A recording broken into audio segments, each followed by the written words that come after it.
Hi, guys. I hope you're having a great day. So, today we are going to start chapter 2 by looking at position versus time graph. So, our goal for today is that we will be able to represent the motion of an object using a position versus time graph. So, we are connecting back to chapter 1 here, in that we are creating graphs to represent data. So, this is what you guys did yesterday in your buggy lab. You wanted to see what the position of your buggy was at different times. Since you are measuring your position, that is what's going to be your dependent variable here. You measure that in meters. And time is going to be your independent variable. Time determines what position our object is at. Okay, so we're always going to have position on our y-axis and time on our x-axis. What we're going to look at today is how we can represent the motion of our object using these graphs and what information we can gather when we are looking at a pre-made position versus time graph. I'm going to look at an example of an object in motion and then see how we can represent that using our position versus time graph.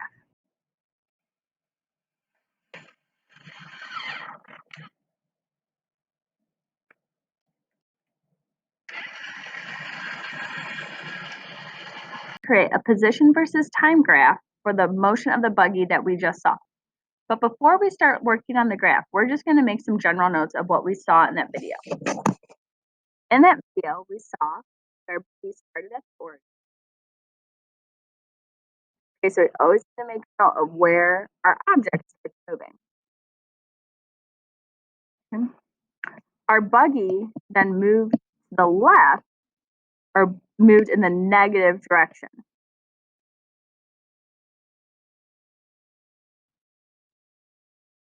After moving in the negative direction for a couple seconds, we then stopped the buggy. So our buggy started at the origin, started moving in the negative direction before it stopped, and then changed directions to now where our buggy now traveled in the positive direction.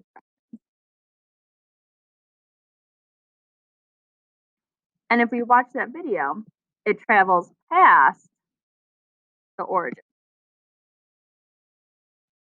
Okay, so we want to show how we can represent each of these 4 things in our graph. Okay, so the first thing we need to show is that our buggy started at the origin. So on our y be at the origin. At time 0 seconds. Our buggy then moved in the negative direction. So we need to show our buggy moving backwards or having a negative position. Okay. When our buggy stopped, here our position is not changing. Our position is changing. So we're going to show that with a nice horizontal line.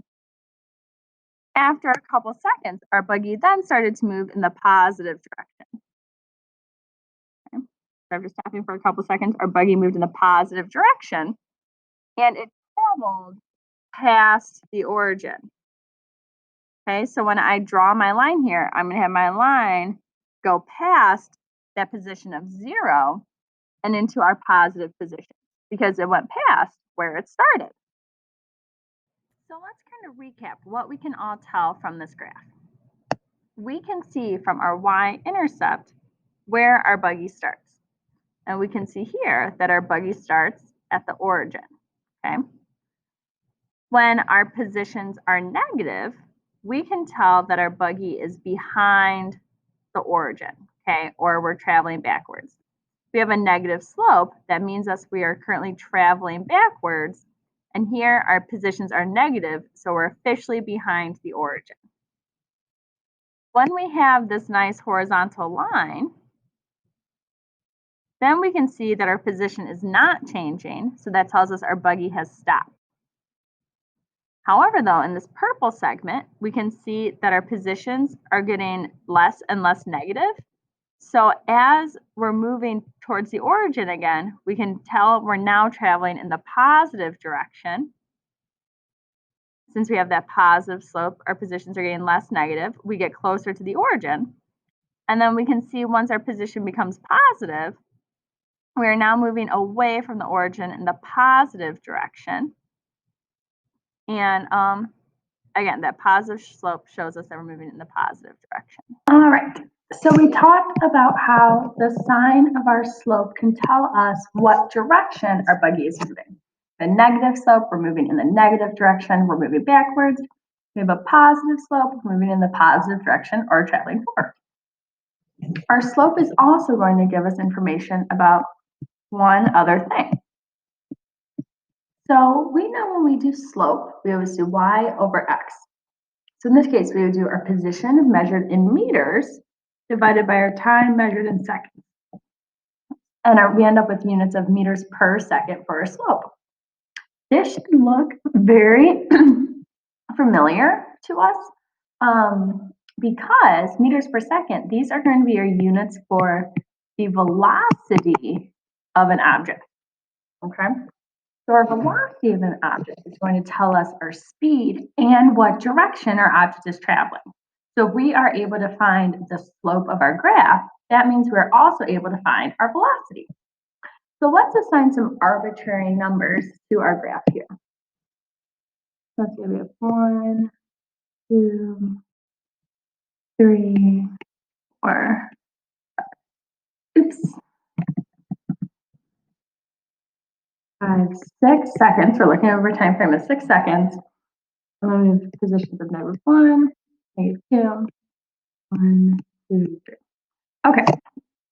So now that we have some arbitrary points on our graph, we are able to find our slopes, which will tell us our velocity.